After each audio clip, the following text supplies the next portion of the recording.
Assalamualaikum warahmatullahi wabarakatuh, sahabat Itek semua. Alhamdulillah kita bisa bertemu lagi. Pada kesempatan ini mungkin Mang coba mereview sebuah monitor ya, yang cukup gede ya, 34 in.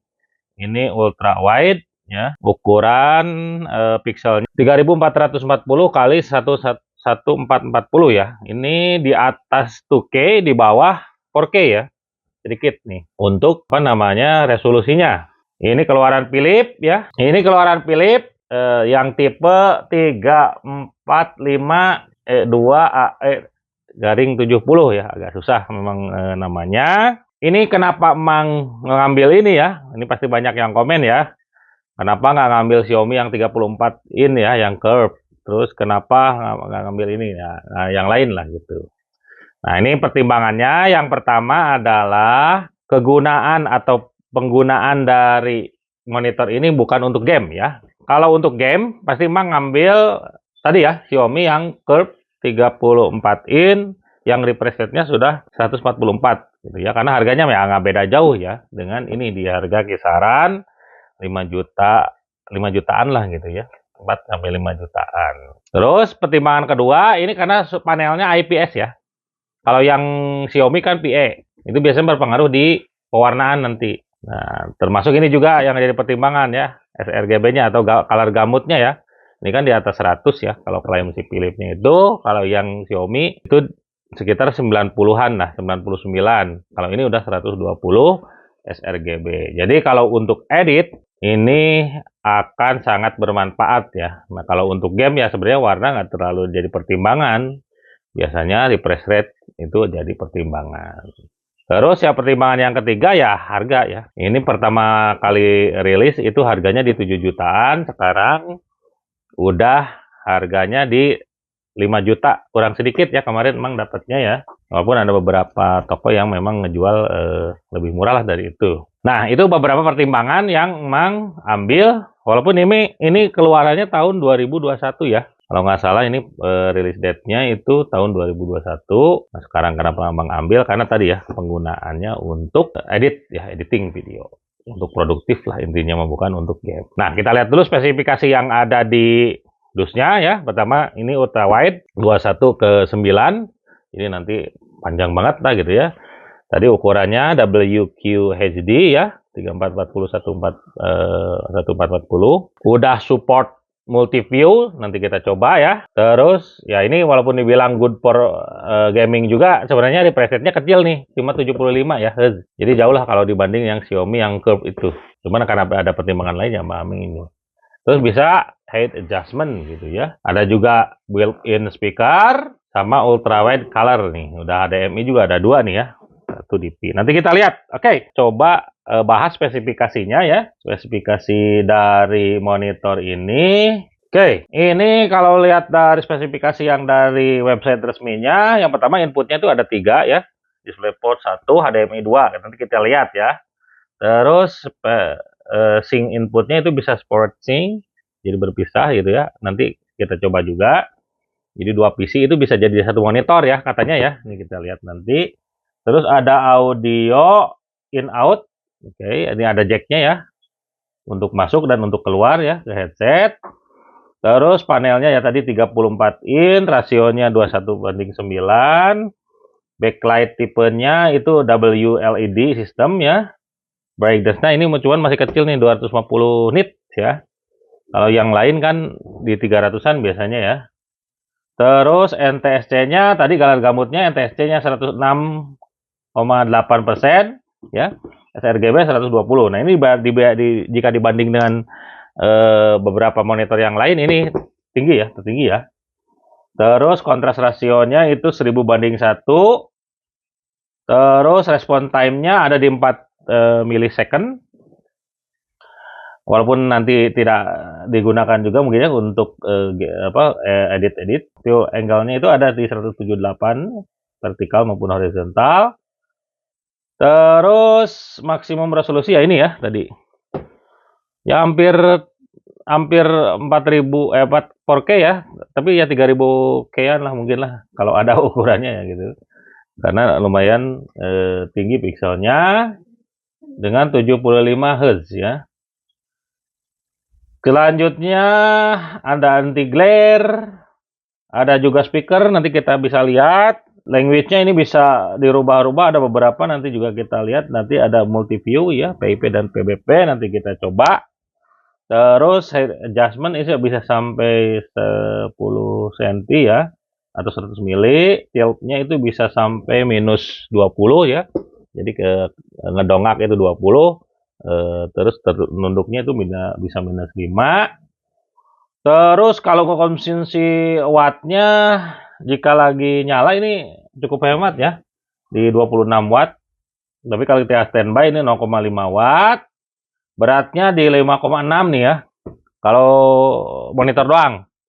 Tapi kalau dengan dusnya ini bisa sampai 10 ya, dengan stand dan lain-lain. Karena standnya juga cukup berat nih. Standnya itu ya sekitar 7 kiloan lah gitu ya. Karena nampaknya nanti terbuat dari metal. Itu mungkin ya untuk beberapa spesifikasinya. Kita coba bongkar aja. Nanti sekalian kita bahas. Dan juga mungkin Mang coba bandingkan ya tampilannya dengan monitor yang biasa Mang pakai ya. Cuman itu ya kecil, cuma 27 in. Cuman itu refresh rate-nya tinggi karena memang Mang tujuannya untuk main game. Oke, kita coba buka ya.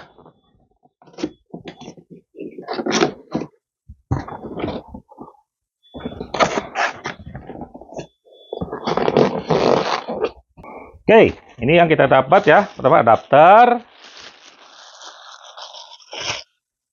Adapter ini merek Philips nih dengan 65 watt ya, 20 volt outputnya.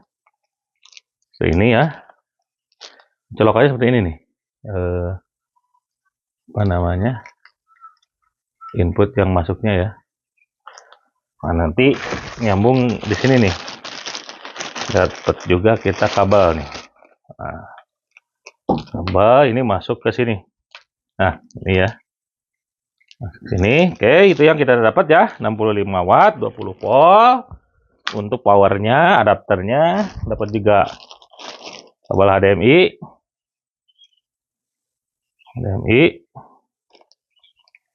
Terus dapat juga kabel DP. Dan ini Mang sarankan pakai nanti yang dipakai itu DP ya, biar si kinerja monitornya itu optimal ya. Karena kalau pakai HDMI ada beberapa yang terhalang lah gitu ya, nggak maksimal. Ini dapat bagian bawahnya ya untuk monitor. Ini metal ya, udah metal nih, metal. Cuman ini bagian atasnya ini plastik ya. Tapi memang kokoh ya, karena di dalamnya ada besi nih. Oke, itu ya. Terus apa ya? Manual book lah kayaknya ya, bahasa Cina. Oh, ini manual booknya nih. Berbagai macam bahasa. Ini apa nih, kartu garansi. Oh ya, Mang lupa ya. Untuk garansinya ini dari tokonya itu setahun. Untuk panelnya 1 tahun ya, panelnya. Dan untuk monitornya secara keseluruhan ini 3 tahun. Gitu. Jadi lumayan lama lah gitu ya. Nah, ini manual book. Cuman nota pembelian. Wah, gimana nih? Nah, ini dia dudukannya ya. Ini bagian luarnya memang plastik, tapi plastiknya plastik keras gitu ya, bagian dalamnya besi. Jadi kuatnya harusnya. Oke, itu ya yang kita dapat. Sekarang kita masuk ke monitornya. Kita keluarkan dulu.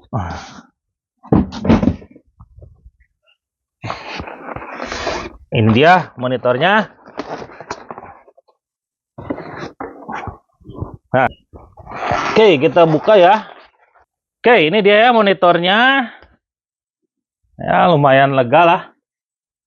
Oke, kita kelepek aja. Ini bagian depannya 34 in ya, ukurnya pembagiannya ini 21 ke rasionya ya, 21 ke 9. 9. Ini nanti indikator powernya di sini ya.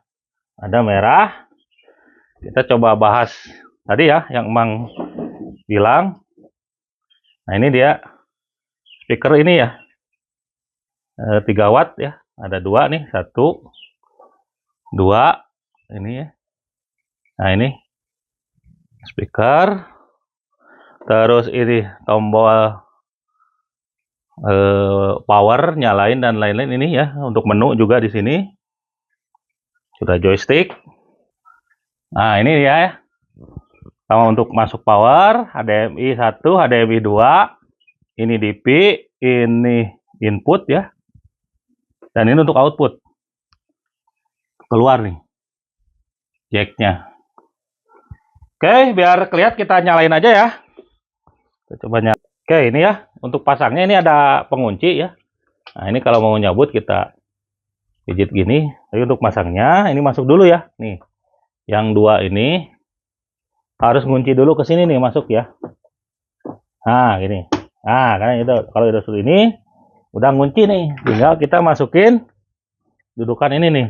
Ini ada 3. Nanti kita kunci dari bawah nih, diputer ya. Nih, ada bautnya. Yang 3 ini masuk.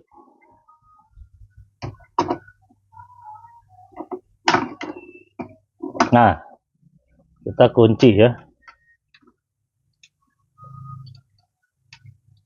Nah, kalau udah ini tinggal berdiriin aja ya. Oke, ini kita sudah colokin ya. Ini power, HDMI 1 ya. HDMI 1 ke sini ya, ke laptop nih. Terus yang HDMI 2 ini ke CPU ya. Nih.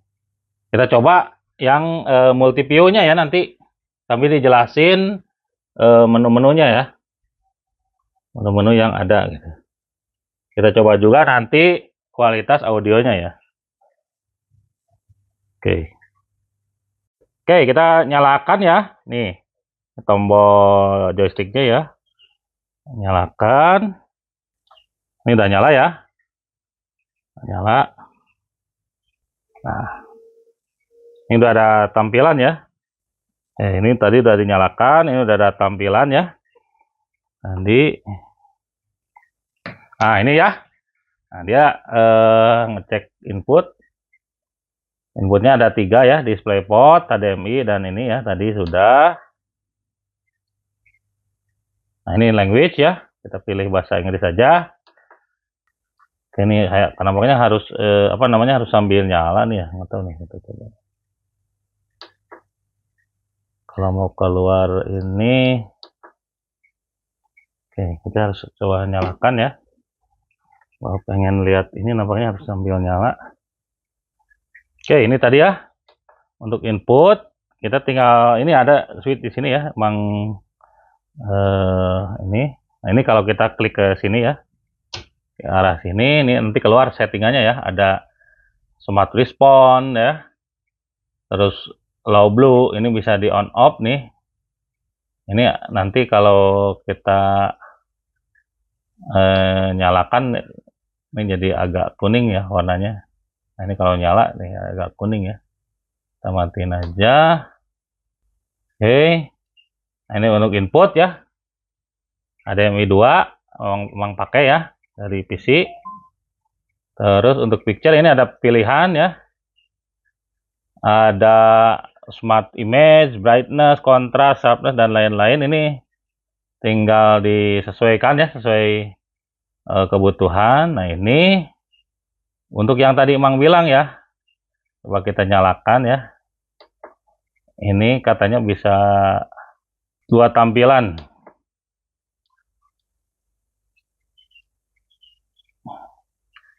Jadi displaynya bisa 2 lah gitu ya. Nah, ini. Jadi yang satu tampil di sini gitu ya. Layarnya yang satu di sini gitu. 2 tampilan. Sebentar ya, Emang coba ya. Ini yang satu lagi katanya DP ya, tapi ini kita coba HDMI. Yang ini mau nggak? Ini nggak masuk ya HDMI yang satu lagi. Oke, kita coba DP ya. Oke, ini ya udah dua tampilan. Satu yang dari PC satu lagi yang PC Mang biasa pakai ya, yang ini ya. Nah, ini seperti ini ya. Dua PC. Satu ke DP ya, ini display port. Nah, ini. Satu ke DisplayPort ya, yang dari PC Mang. Satu lagi ke HDMI nih. Ternyata kalau gitu baru bisa ya. Nih. Baru bisa tampil dua. Cuman ya kecil banget ya. Tampilannya ya.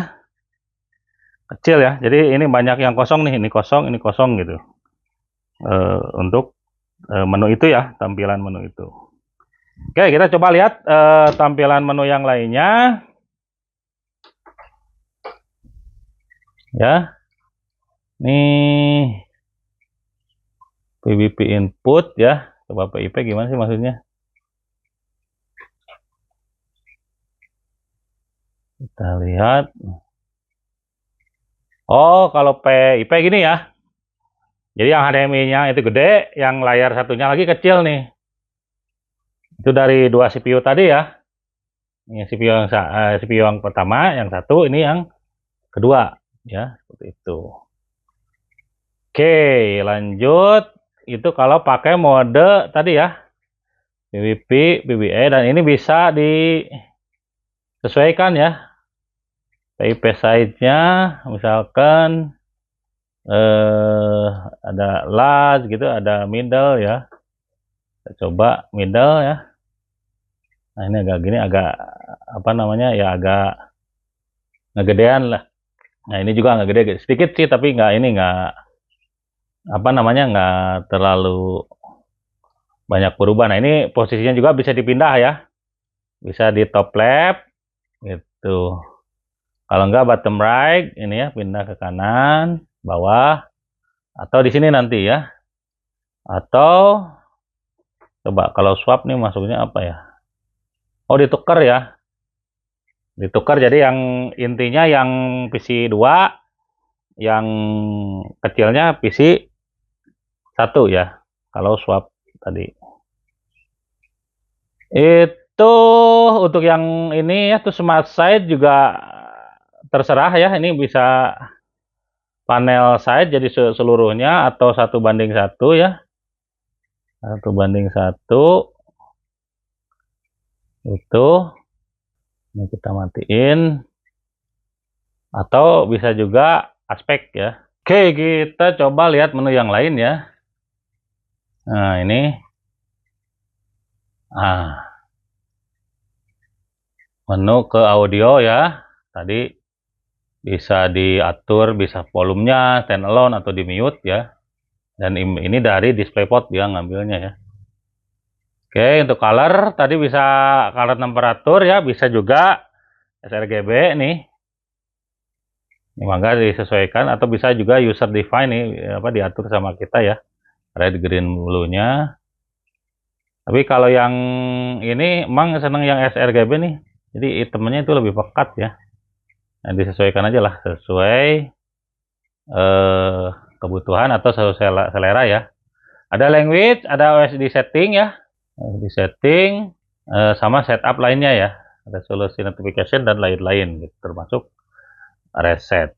Oke, itu ya beberapa menu yang ada di monitor ini ya.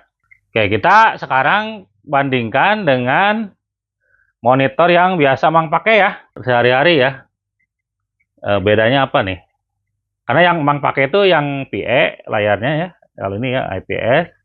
Cuma refresh rate-nya lebih tinggi. Terus itu yang curve ya, curve ya. Jadi melengkung. Oke, ini kan tadi duduk aja udah terpasang nih ya di bagian bawah. Nah, ini bisa diatur ya turun naiknya ya. Bisa diatur turun naiknya.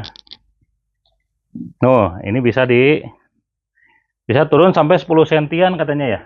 Nih, turun naiknya ya. Nah, ini ya biar kelihatan. Turun naik. Tiltnya juga bisa diatur nih, bisa dongak sampai 20 derajat, atau ini apa namanya, menunduk ya, 5 derajat. Nah, itu ya, udah kelihatan. Oke, kita coba bandingkan dengan monitor yang biasa Mang pakai ya sehari-hari. Nih ya, Mang biasa pakai Samsung ya, yang 27 in. Wah, ini kotor ya, sorry ya. Kotor sekali. Kita coba bandingkan warnanya ya. Warnanya apakah terjadi perbedaan yang signifikan atau tidak ya? Oke. Oke, ini ya hasilnya. Nah, ini memang lebih cerah ini ya. Terus kalau hitamnya pun kayaknya lebih gelap ini ya. Gelap yang ini nih. Jadi memang IPS sama PE beda jauh ya. Lihatlah perbedaannya. Oke, ini ya kalau kita pakai untuk display ini ya. Display YouTube. Ini tampilnya seperti ini ya. Nah, kecuali walaupun kita buat besar ya, ini tetap ada bagian yang kosong nih. Nggak tahu, Mang harus coba yang video yang tinggi ya, resolusinya tinggi gitu. Nah, ini ya tampilnya seperti ini gitu kalau untuk putar YouTube ya. Jadi memang nanti kita bisa buka beberapa jendela nih kalau gede-gede ini ya, gambar atau layarnya gede ini bisa buka beberapa jendela. Misalkan yang ini satu untuk YouTube, satu lagi misalkan untuk edit Adobe Premiere ya, misal. Jadi ada beberapa jendela yang kita bisa buka gitu. Jadi misalkan untuk ngebandingin juga bisa sih sebenarnya nih ya.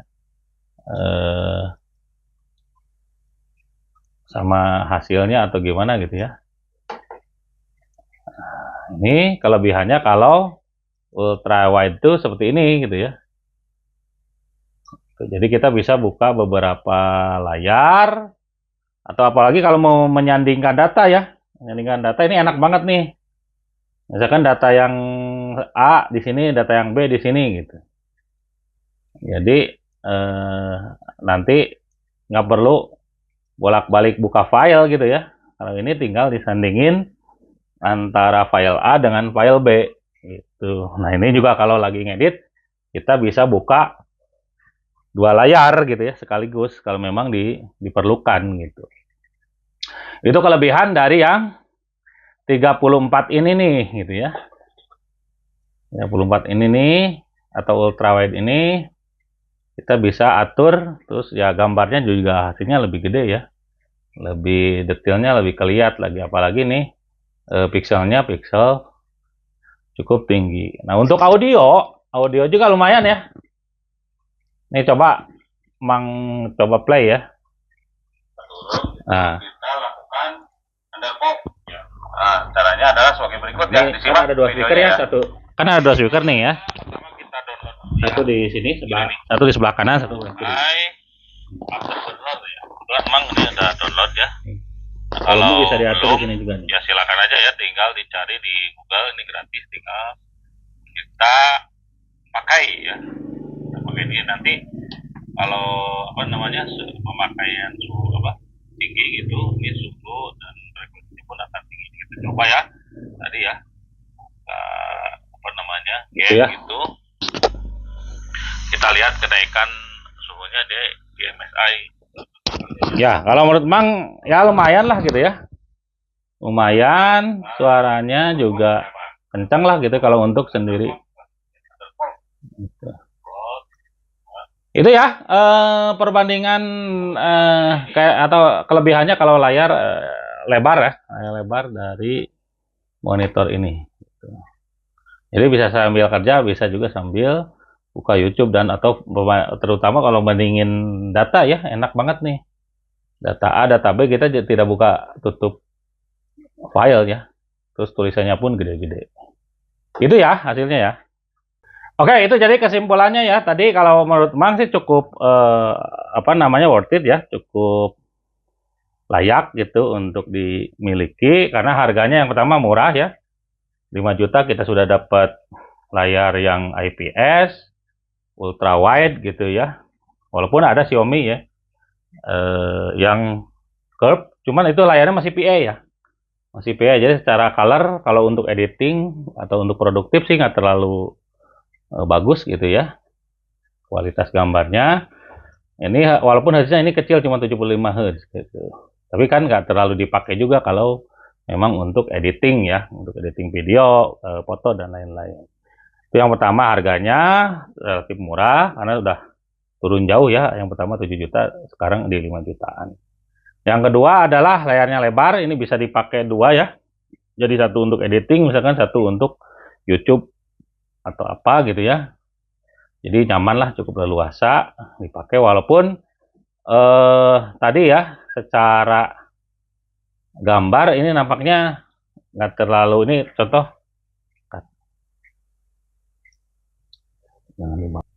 oke, jadi tadi ya cukup worth it dari ukuran, dari kualitas layar, dari kualitas gambar itu sangat, terus juga harga sangat murah gitu ya, sudah mendapatkan 34 in. Jadi layak untuk dibeli. Itu aja mungkin untuk video kali ini ya. Seperti biasa, jangan lupa like, share, dan subscribe. Assalamualaikum warahmatullahi wabarakatuh.